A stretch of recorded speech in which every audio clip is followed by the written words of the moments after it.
My name is Ashley, and at 32, I thought I had the perfect life with my husband Derek. Then everything changed with one text message notification. That gut feeling I had been ignoring for months finally made sense when I discovered his affair. But I never imagined that filing for divorce and finding new love would lead to Derek stalking us, culminating in a terrifying night when he tried to end our lives with his car. Before I continue my story, let me know where you're watching from. Give this video a like and subscribe if you've ever had that gut feeling something wasn't right in your relationship. Derek and I had been married for 7 years. We met in college, dated for 3 years, and had what everyone called a fairy tale wedding. He worked as a financial analyst at a prestigious firm while I built my career as a marketing director.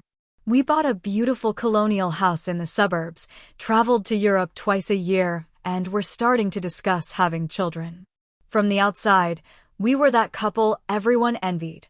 The first signs appeared so gradually I almost missed them. Derek started working later than usual, often coming home after I was already asleep. When I asked about his day, his answers became vague and dismissive. "Just work stuff.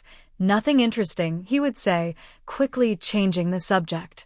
Our physical intimacy dwindled from several times a week to barely once a month, always with an excuse about stress or fatigue. Then came the password changes. Derek and I had always known each other's phone passwords. It wasn't about distrust, but practicality. One evening, I needed to check an email we'd received about our insurance while my phone was charging. When I asked for his phone, he hesitated before handing it over, watching me like a hawk until I returned it. "Did you change your password?" I asked casually. "Yeah, company policy. They're making everyone update security measures," he replied too quickly. My stomach nodded, but I nodded and pretended to believe him. My friend Natalie noticed the changes before I fully admitted them to myself. We were having lunch when she asked, "Is everything okay with Derek?" He seemed different at James's birthday party. "Different how?" I asked. "I don't know," she said, stirring her coffee. "Distracted. And he kept checking his phone when you weren't looking." That conversation planted a seed I couldn't ignore. I started paying closer attention, cataloging the little inconsistencies. The credit card statement showed charges at restaurants I had never been to, a hotel bar downtown on a night Derek claimed to be working late, and a jewelry store purchase that never made its way to me. When I confronted him about these charges, he had an explanation for everything. The restaurants were business dinners with clients. The hotel bar was where his team celebrated closing a big deal. The jewelry was supposed to be a surprise for our upcoming anniversary. "You're ruining the surprise, Ash," he said with a laugh that didn't reach his eyes. "I was going to give it to you next month." No gift ever appeared. Derek became increasingly protective of his phone, never leaving it unattended. He started taking calls in another room or outside on the deck.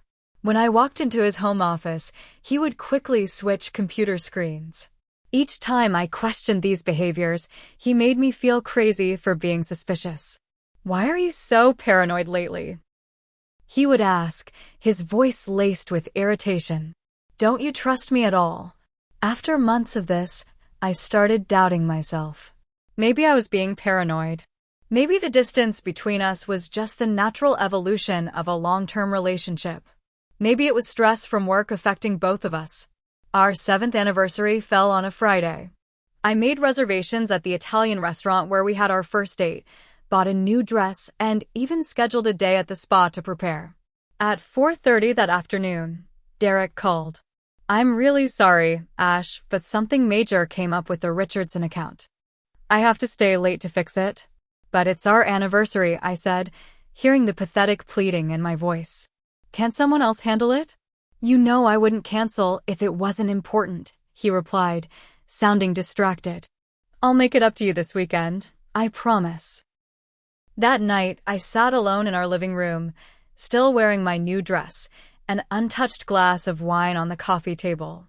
I scrolled through old photos of us, trying to pinpoint when his smile started looking forced, when the light in his eyes began to dim when he looked at me.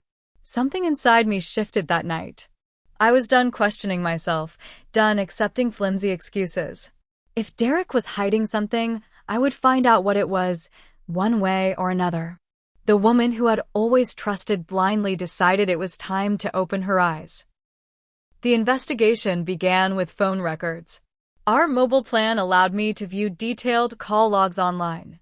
Derek had been regularly calling and texting a number I didn't recognize, often late at night or during his supposed lunch breaks. The contact appeared in his phone as Mike from work, but the frequency and timing of their communications seemed odd for a colleague. Next came location tracking. We had shared our locations with each other years ago for safety reasons and never disabled it. Looking back through location history, I discovered multiple instances where Derek was nowhere near his office during late meetings. Instead, he was at residential addresses across town or at hotels. The final straw came when Derek announced he had to attend a 3-day conference in Chicago. He packed carefully, kissed me goodbye, and promised to call each night. That evening, curiosity drove me to check his location. The blue dot showed him not in Chicago, but at an upscale apartment complex just 30 minutes from our home. My hands trembled as I got dressed. I wasn't a confrontational person by nature, but months of lies had pushed me past my breaking point.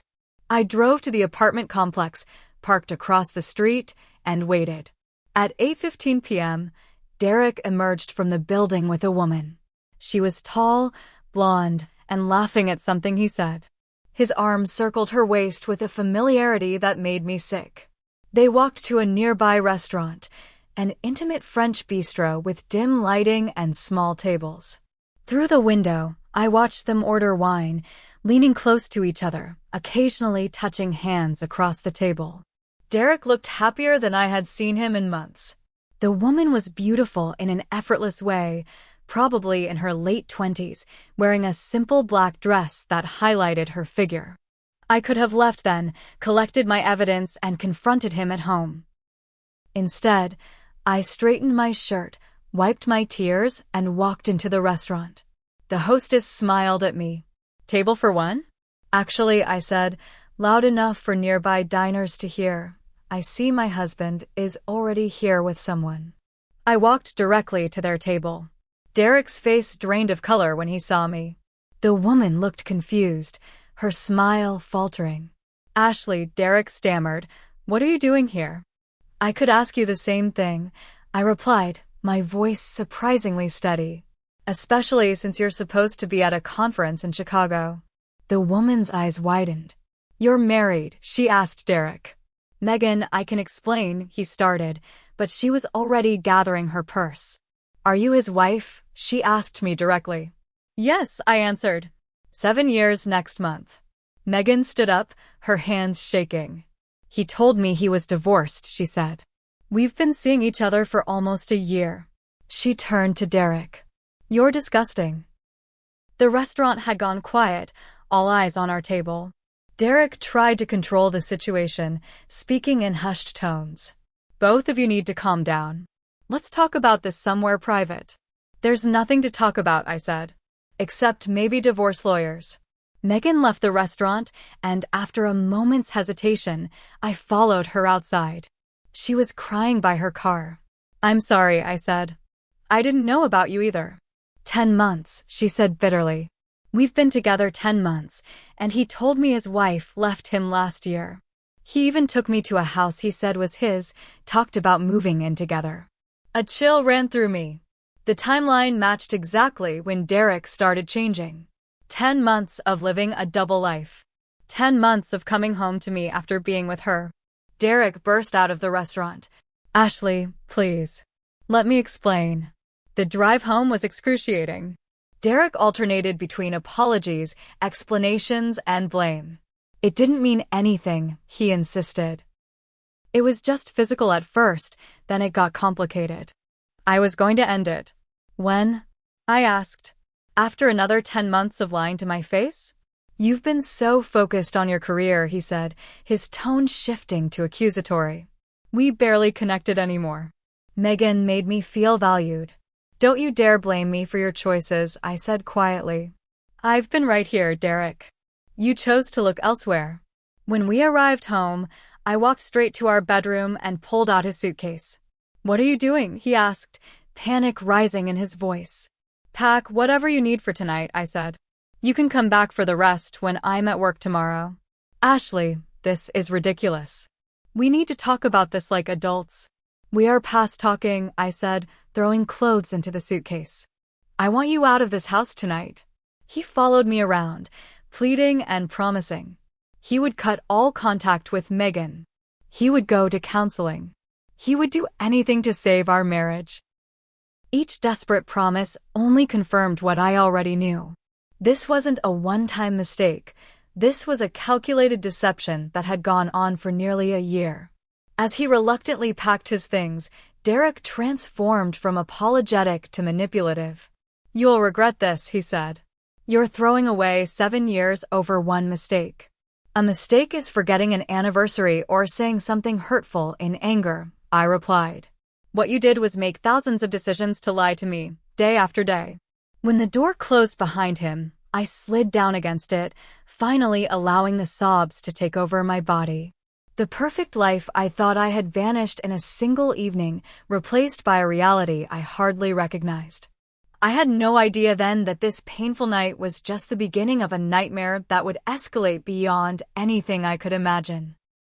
The weeks following Derek's departure were a blur of sleepless nights and anxiety attacks.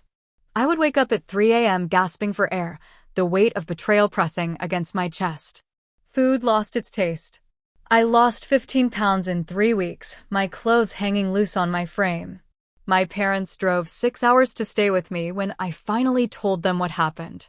My dad, usually stoic and reserved, threatened to have a talk with Derek until my mother reminded him that physical confrontation wouldn't solve anything. They helped me through the initial shock, making sure I ate and encouraging me to take short walks when all I wanted was to stay in bed. Natalie became my rock, staying over when my parents had to return home, answering my tearful calls at odd hours, and reminding me that Derek's choices reflected his character, not my worth. He didn't just cheat on you, she would say. He cheated you out of years you can never get back. On Natalie's recommendation, I scheduled an appointment with Rebecca Goldstein, a divorce attorney known for her fierce advocacy for women. Her office was warm but professional, with degrees and certifications covering one wall and family photos on her desk. I need you to tell me everything, Rebecca said after introductions. The timeline, any evidence you have, financial information, everything. I shared the phone records, location history, credit card statements, and screenshots of text messages I'd found.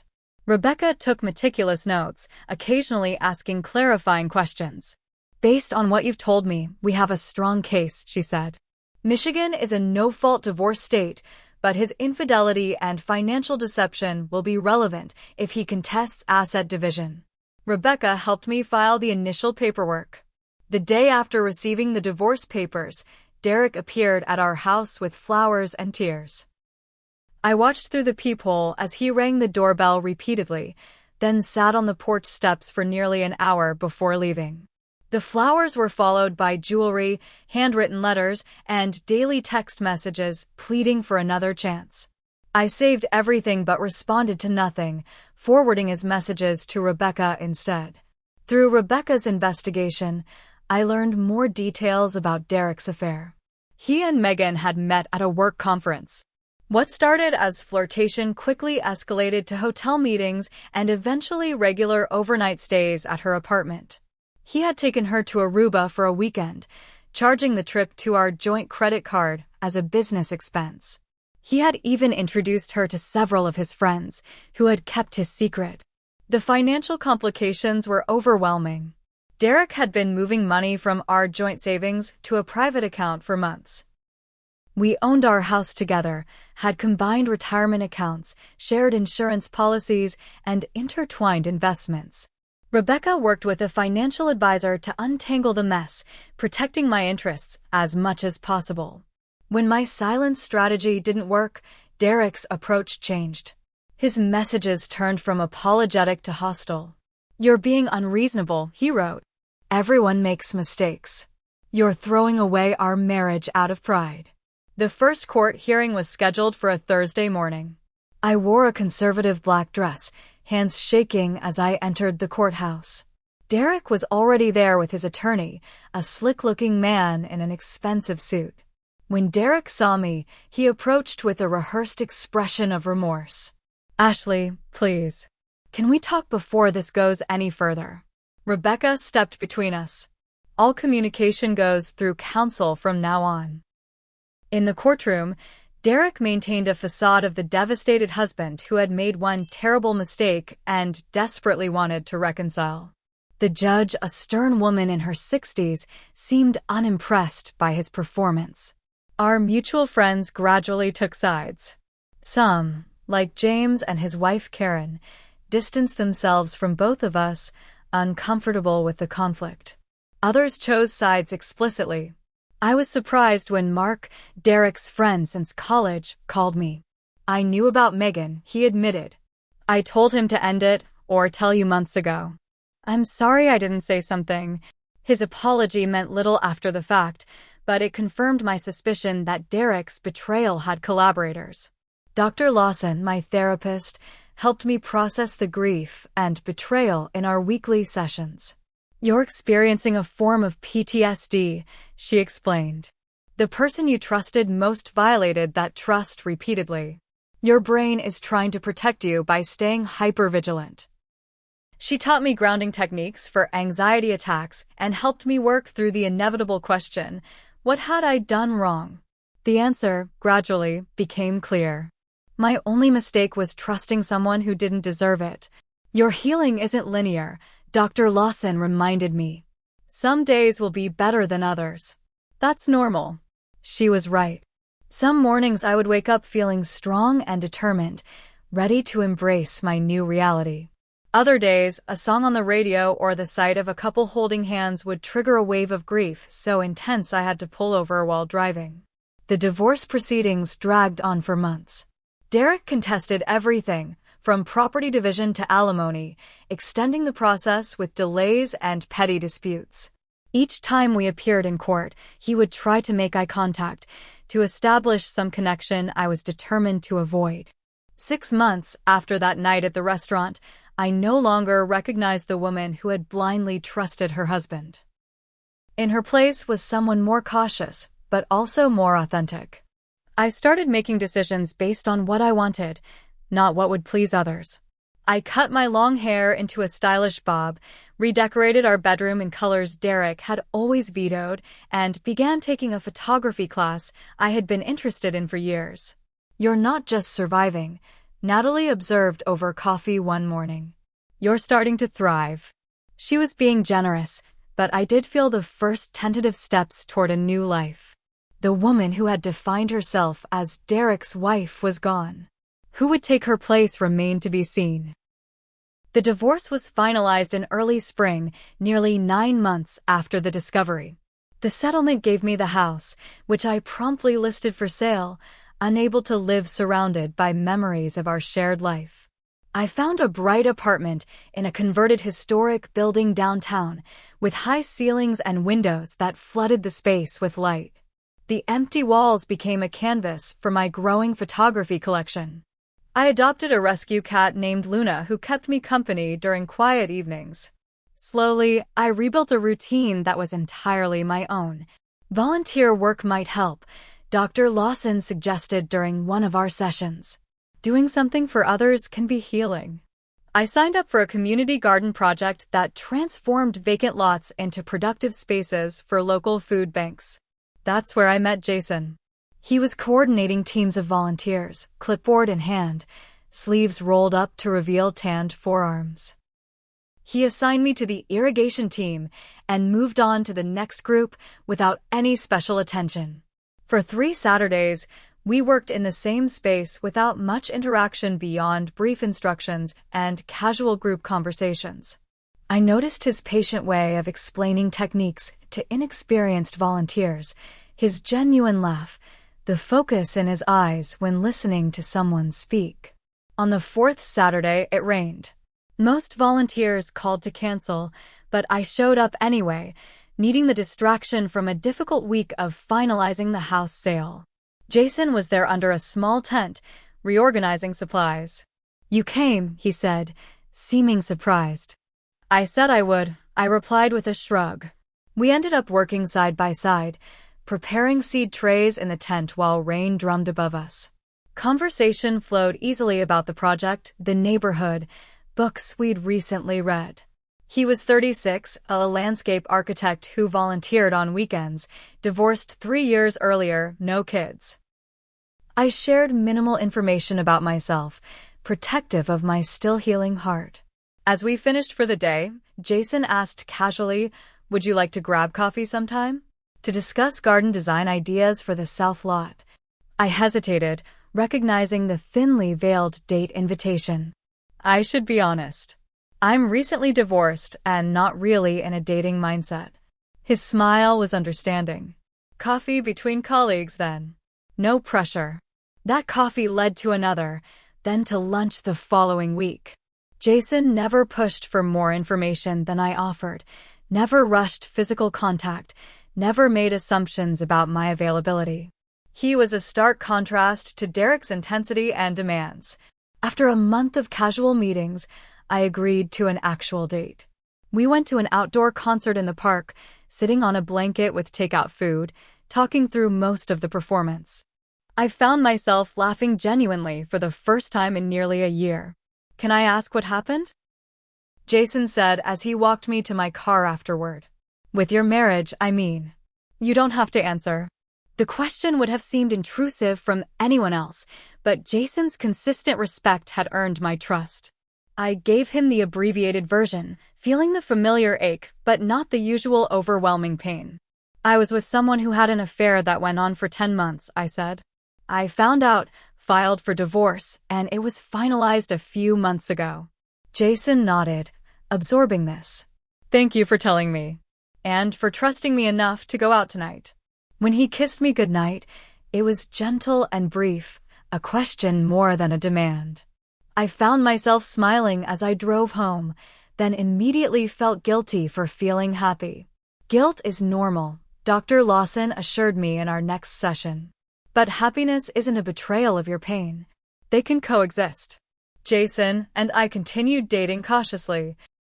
I learned he was divorced because his wife had decided she didn't want children after all, a fundamental difference they couldn't reconcile. He had taken 2 years to process that loss before dating again, which explained his patience with my hesitancy. 3 months into our relationship, I received a series of late-night texts from Derek. He had discovered I was seeing someone through social media posts from mutual friends. His messages alternated between accusations, pleas, and thinly veiled threats. "You moved on awfully quickly."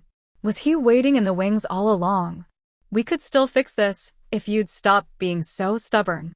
You'll regret throwing away what we had. I guarantee it." I showed the messages to Jason the next day, worried about his reaction. He read them calmly, then handed back my phone. "How do you want to handle this?" he asked. "It's your call." His response validated my growing feelings. This was a man who respected my agency, who didn't assume control of my problems or dismiss my concerns. "I think I'll block his number," I said. "And maybe talk to Rebecca about documentation." Jason nodded. "Whatever you need, I'm here." Our relationship progressed naturally. Jason introduced me to his friend circle, a diverse group who welcomed me without making me feel like the new girlfriend. I introduced him to Natalie and my other close friends, who approved with obvious relief. "He looks at you like you're actually there," Natalie commented after meeting him. "Derek always looked through you, like he was thinking about something else." 6 months into dating, we had our first major disagreement about holiday plans. Instead of the manipulation tactics Derek would have employed, Jason stepped back, suggested we both think about it, and revisited the conversation the next day. We compromised easily once emotions had settled. "This is what healthy feels like," I realized aloud one evening as we cooked dinner together in my apartment. "What does?" Jason asked, looking up from chopping vegetables. disagreeing without it becoming a power struggle. Being heard. Not walking on eggshells. He set down the knife and turned to me. I want you to always feel safe with me, Ashley. Even when we disagree. That night, I told him I loved him for the first time. The words felt both terrifying and liberating. As our relationship grew stronger, the shadow of my failed marriage receded, but never disappeared completely. Derek's occasional text messages from new numbers became a background noise I learned to ignore. I changed my email address, adjusted privacy settings on social media, and focused on building my new life. What I didn't realize was that while I was moving forward, Derek was spiraling backward, his obsession with my new relationship growing more dangerous than I could have imagined. The first real sign of trouble came 8 months after Jason and I started dating. I was leaving work when I spotted Derek in the parking lot, leaning against his car directly across from mine. My stomach dropped as I considered my options. I could go back inside and call security, or I could confront him and hopefully end whatever game he was playing. "What are you doing here, Derek?" I asked, keeping a safe distance. "I was in the neighborhood," he said casually. "Thought we could talk like adults." "We have nothing to talk about. The divorce is final." His friendly facade slipped slightly. "Is he worth it? This new guy? Does he know you like I do?" "Please leave," I said firmly. "Or I'll call security." "It's a public parking lot," Derek replied with a shrug. "But fine. I just wanted to see how you're doing." As he drove away, I sat in my car with shaking hands, wondering if the encounter was random or planned. I called Jason, who suggested I document the incident just in case. 3 days later, I received texts from an unknown number. "Saw you at Riverside Cafe today. Blue looks good on you. That architect isn't right for you. He can't give you what you need. We were meant to be together, Ashley. You'll realize that eventually." I blocked the number immediately and reported it to my phone provider. That weekend, Jason and I were having dinner at La Maison, a French restaurant downtown, when Derek appeared at our table. "What a coincidence," he said, his smile not reaching his eyes. "Mind if I join you?" "Yes, we mind," Jason replied calmly. "Please leave us alone." Derek's attention shifted to Jason, assessing him with undisguised contempt. "You have no idea what you're getting into, man. She'll leave you too when something better comes along." "Sir, I need to ask you to leave," the restaurant manager intervened, alerted by our server. "I'm just talking to my wife," Derek insisted. "Ex-wife," I corrected. "And I want you to leave." Derek's face hardened. "This isn't over," he said before finally walking out. The incident shook me deeply. This wasn't the Derek I had known for years. Something had changed in him, something unpredictable and potentially dangerous. With Rebecca's guidance, I filed for a restraining order the following Monday, submitting the text messages, witness statements from the restaurant incident, and documentation of the workplace encounter. The temporary order was granted immediately, with a hearing scheduled for permanent status. Derek violated the temporary order within a week, showing up at my apartment building and buzzing repeatedly until a neighbor called the police. By the time officers arrived, he was gone. The incident strengthened our case at the hearing, where the judge granted a 1-year restraining order prohibiting Derek from coming within 500 feet of me, my home, or my workplace. "The restraining order is just a piece of paper," Rebecca warned me. "It doesn't create a physical barrier. You still need to be vigilant." I installed a security system in my apartment, complete with cameras and emergency response buttons. Jason added his contact to my emergency list and taught me some basic self-defense techniques he had learned in a class years earlier. The police were sympathetic but limited in what they could do. "Unfortunately, until he does something more than show up and send messages, our hands are tied," Officer Simmons explained. "Document everything and call immediately if you feel threatened." Derek's behavior became increasingly erratic. I learned from mutual friends that he had been fired from his job due to unprofessional conduct and outbursts at work. He had told colleagues the divorce had destroyed him and that I was to blame for everything. He's drinking a lot, Mark told me during a worried phone call. He talks about you constantly, says you'll get back together eventually. I tried to reason with him, but he's not listening to anyone. The stalking incidents increased despite the restraining order. I would spot Derek's car following me to the grocery store or parked near the community garden where I still volunteered. Sometimes I would catch a glimpse of him watching me from across a public space, disappearing when I alerted security. The psychological toll was immense. I began checking locks multiple times, scanning parking lots before exiting buildings, and avoiding routines that would make my movements predictable. Jason was endlessly supportive, never complaining when I needed to change plans last minute or when my anxiety flared. One evening, returning to my car after a therapy session, I found a tracker device magnetically attached under the rear bumper. The police confirmed it was linked to an app on Derek's phone, allowing him to monitor my movements in real time. They confiscated the device as evidence, but the violation left me feeling exposed and vulnerable in ways I hadn't experienced before. This is stalking behavior that often escalates, Dr. Lawson said gravely during our next session. Please take every precaution seriously.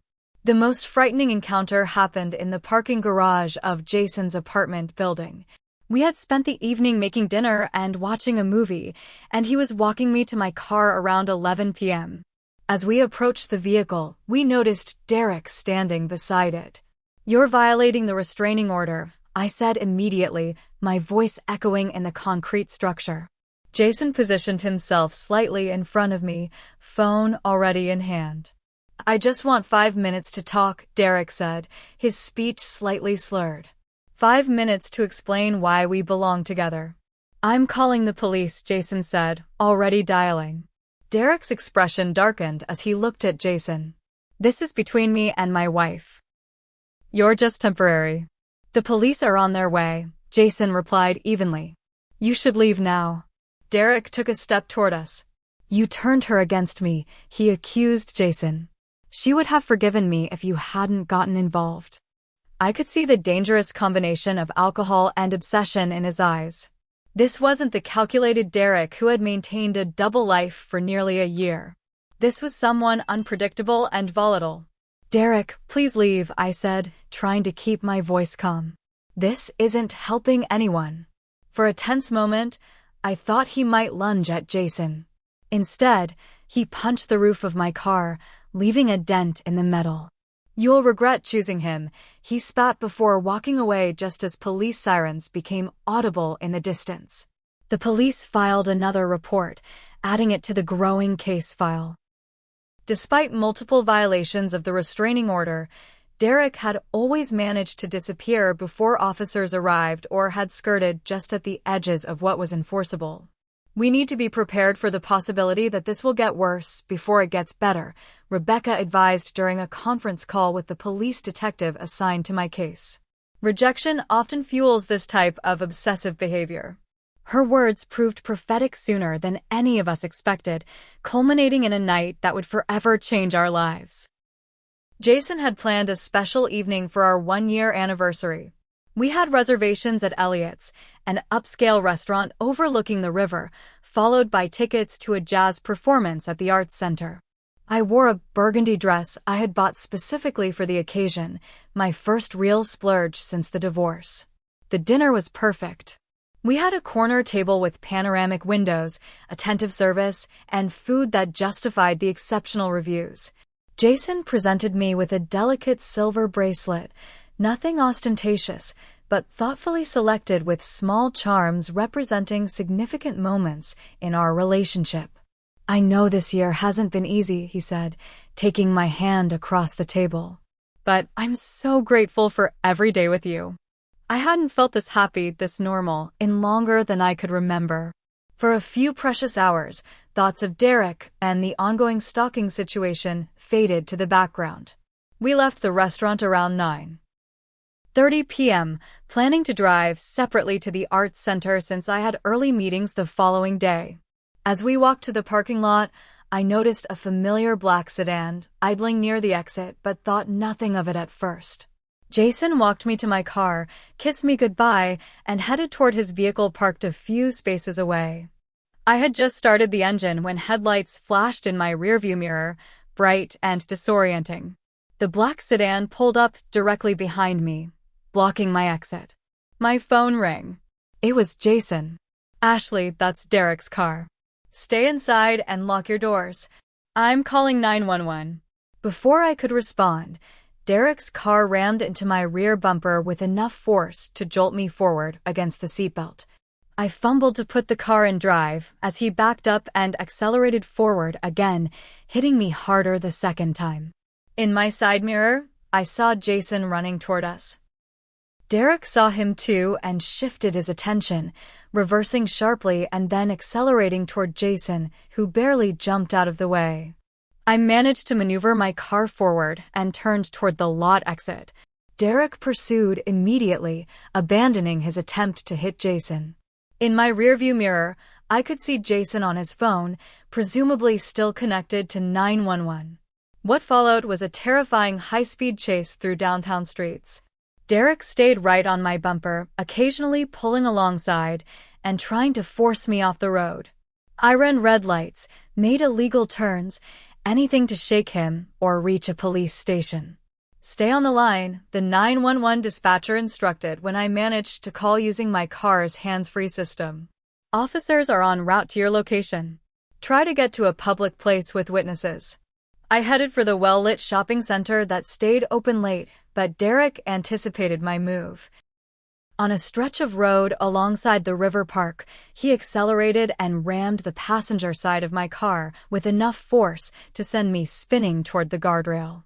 The impact deployed my airbags. Dazed and in pain from the force of the crash, I was vaguely aware of Derek's car stopping nearby. Through the cracked window, I saw him exit his vehicle and walk toward mine with purposeful strides. Panic surged through me as I realized I was trapped. The driver's side door was pressed against the guardrail, and the passenger door was too damaged to open. Derek reached my car and began pounding on the window. "Open the door, Ashley," he shouted, his face contorted with rage. "We need to finish this." When the window wouldn't break, he returned to his car. I feared he was getting a weapon, but instead, he got back behind the wheel. Horror washed over me as I realized his intent. He was going to hit my car again, potentially pushing it through the guardrail and into the river below. As Derek's headlights illuminated my car once more, another vehicle screeched to a halt behind him. Jason had somehow followed us and arrived just as Derek was preparing for another attack. Jason rushed from his car toward mine, but Derek redirected his rage, accelerating toward Jason instead. I screamed as Derek's car struck Jason, sending him rolling across the hood before falling to the pavement. Derek backed up, seemingly preparing to run over Jason's prone form, when the night exploded with flashing lights and sirens. Police cruisers converged from both directions, boxing in Derek's vehicle. Officers emerged with weapons drawn, shouting commands. "Police, turn off the vehicle and put your hands where we can see them."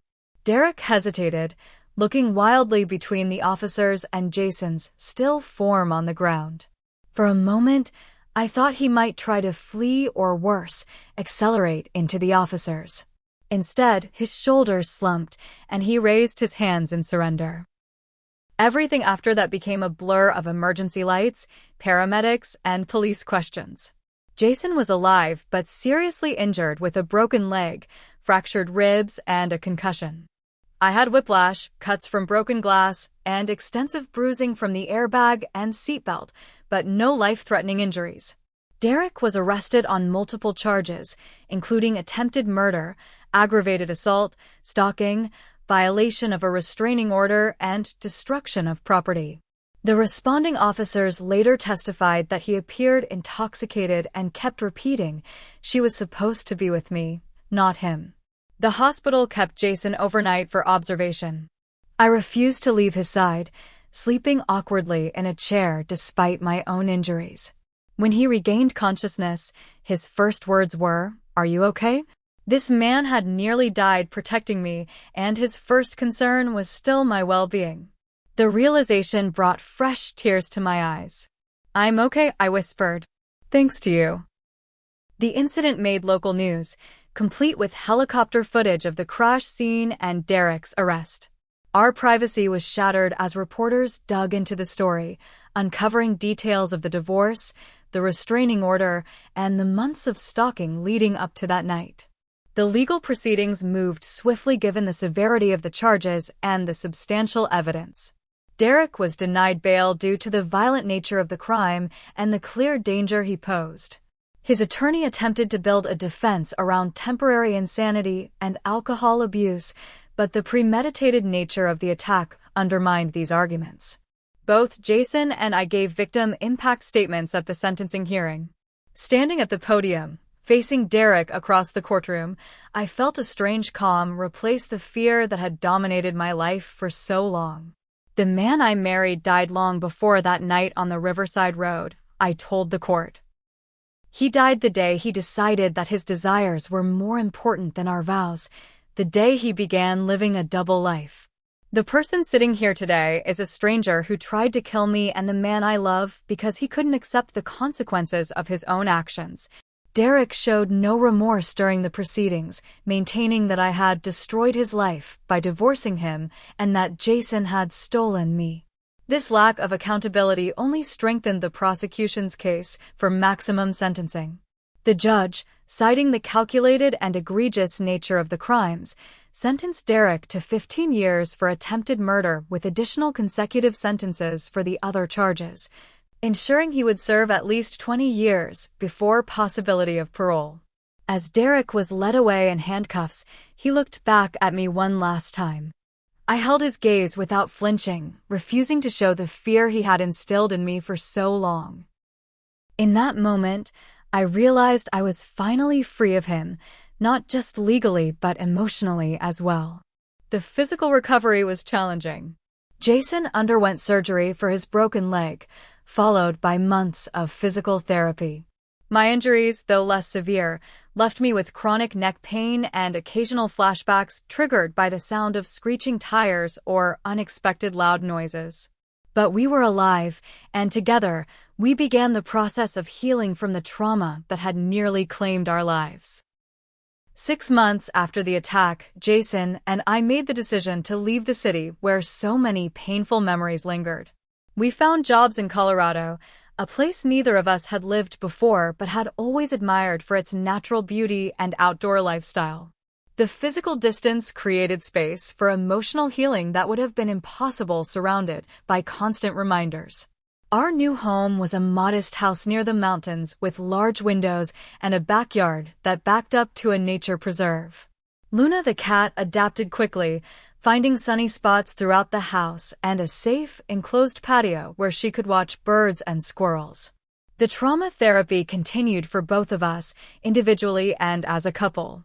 Dr. Mitchell, our new therapist, specialized in PTSD and relationship healing after violence. What you experienced goes beyond normal relationship trauma, she explained during our first session. You survived a genuine attempt on your lives by someone who once held a position of trust. That creates very specific psychological wounds. The healing wasn't linear, just as Dr. Lawson had warned me during my divorce. Some days felt almost normal, filled with work, home projects, and plans for the future. Other days, a car that resembled Derek's would trigger panic attacks so severe I couldn't leave the house. Jason had nightmares about not reaching me in time, about watching helplessly as Derek's car pushed mine into the river. On his worst days, the physical pain from his injuries would flare up, a constant reminder of that night. Healing happens in layers, Dr. Mitchell reminded us. Each time you process and integrate part of the experience, you create space for deeper healing. Gradually, I began to recognize the red flags I had missed with Derek. The subtle controlling behaviors that I had mistaken for care. The gaslighting that made me doubt my own perceptions. The isolation from friends who might have helped me see the truth sooner. It wasn't your fault, Dr. Mitchell assured me. Manipulative people are experts at hiding their true nature from those closest to them. Still, I carried the lessons forward, determined never to ignore my intuition again. When something felt wrong, I spoke up instead of silencing myself. When boundaries were crossed, I addressed it immediately rather than making excuses. Jason supported this growth, never taking offense when I needed reassurance or questioned something that triggered old wounds. His patience wasn't limitless, but his commitment to our healing was unwavering. Our new community welcomed us without knowledge of our past trauma. We were simply the new couple from Michigan who worked in marketing and architecture. This anonymity was healing in its own way, allowing us to define ourselves beyond our victim status. I reconnected with friends I had lost touch with during both my marriage and the aftermath of the divorce. Some relationships couldn't be salvaged, the distance or circumstances too great to overcome.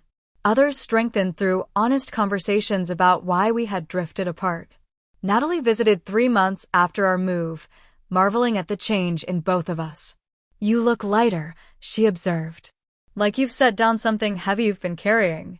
On the anniversary of the attack, Jason and I took the day off work and hiked to a secluded mountain lake. Sitting on the shore, watching sunlight dance across the water, he took my hand. "I have something to ask you," he said, suddenly nervous. "And I want you to know that whatever your answer, it's okay." From his pocket, he produced a small wooden box containing a simple emerald ring. "I love you, Ashley. I want to build a life with you, at whatever pace feels right. If you're not ready, I understand. If you never want to marry again, I respect that too. But I wanted you to know where I stand." The question brought up complex emotions. Marriage had once nearly cost me my life. The institution itself now carried associations with betrayal and danger that were difficult to separate from its intended meaning. "I need time," I said honestly. "Not because I don't love you, but because I want to make sure I'm choosing this for the right reasons, not from fear." Jason tucked the ring away with a smile. "Time is something we have plenty of now." 3 months later, after additional therapy sessions focused specifically on my feelings about remarriage, I gave Jason my answer. We planned a small ceremony for the following spring, attended only by our closest friends and family in an outdoor garden overlooking the mountains. My journey from betrayal to healing taught me lessons I try to share with others who have experienced similar trauma. Trust your instincts when something feels wrong. Document everything during conflict situations. Build a support network of people who validate rather than dismiss your concerns. Seek professional help without shame. Most importantly, I learned that surviving trauma doesn't define you, but it does transform you. The woman who discovered her husband's betrayal in that French bistro no longer exists. In her place is someone stronger, more compassionate, and far more protective of her peace. Derek still exists in a maximum security prison several states away. Sometimes I think about him, not with longing or fear, but with a detached sadness for the person he chose to become and the destruction he caused. His actions shaped part of my story, but they don't control my ending. As I look at Jason across our kitchen table each morning, at the life we've built from the ashes of what could have been tragedy, I'm reminded that sometimes the most beautiful beginnings come after the most painful endings.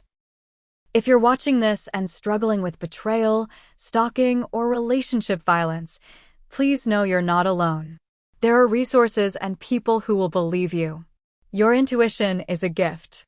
Trust it, and remember that your worth is never determined by how others treat you. Thank you for listening to my story today. If it resonated with you in any way, please like this video and subscribe to the channel for more stories of resilience and healing. Have you ever ignored red flags in a relationship that you later wished you'd paid attention to? Share your experience in the comments below.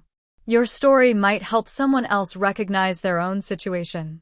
And remember, no matter how dark things seem, there is always a path forward to healing and happiness.